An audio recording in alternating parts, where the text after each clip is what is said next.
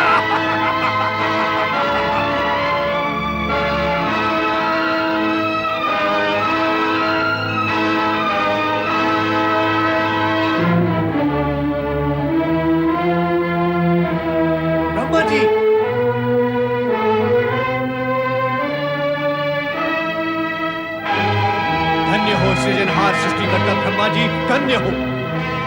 क्या वरदान दिया है आपने तारकासुर को, ये जानते हुए भी कि उस देव शत्रु ने स्वर्ग पर आक्रमण करने की योजना बना ली है। तारकासुर की कठिन तपस्या ने मुझे उसे वरदान देने को विवश कर दिया था। तारकासुर से मुक्ति पाने का उपाय अब आप स्वयं सोचें।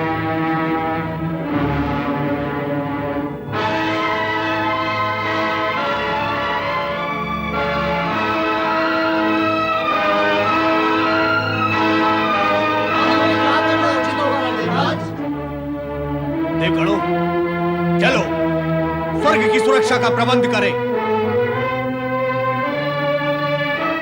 ब्रह्मा जी ने तारकासुर को वरदान देने के पश्चात देवताओं से अपनी स्थिति सुरक्षित रखने की चेतावनी अवश्य दी, पर तारकासुर ने देवगण को इतना समय ही नहीं दिया कि वे अपनी सुरक्षा की व्यवस्था कर सके, और उसने तुरंत देवगण को स्वर्ग से निकालकर वहां अपना अधिकार स्थापित कर लिया।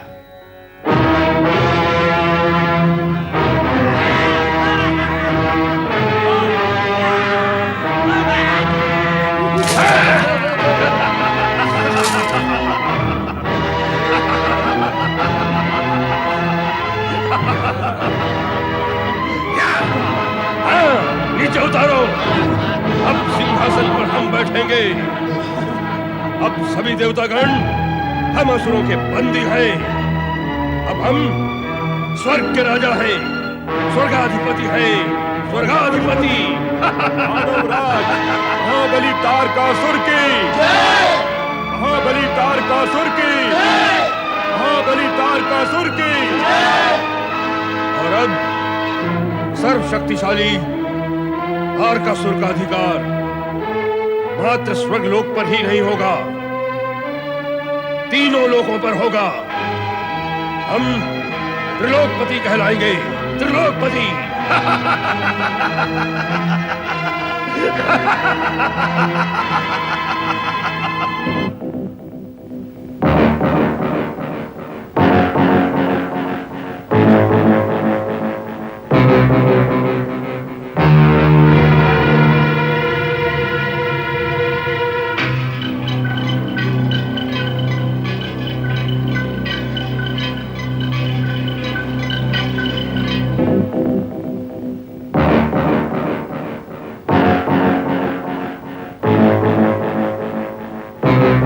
इंद्राणी, कहां भागी जा रही हो?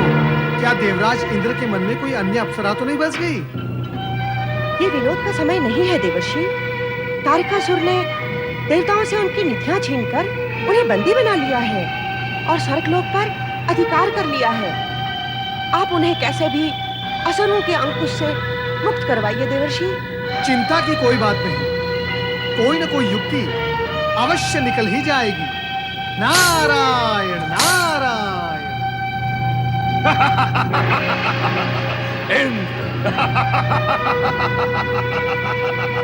देवराज इंद्र,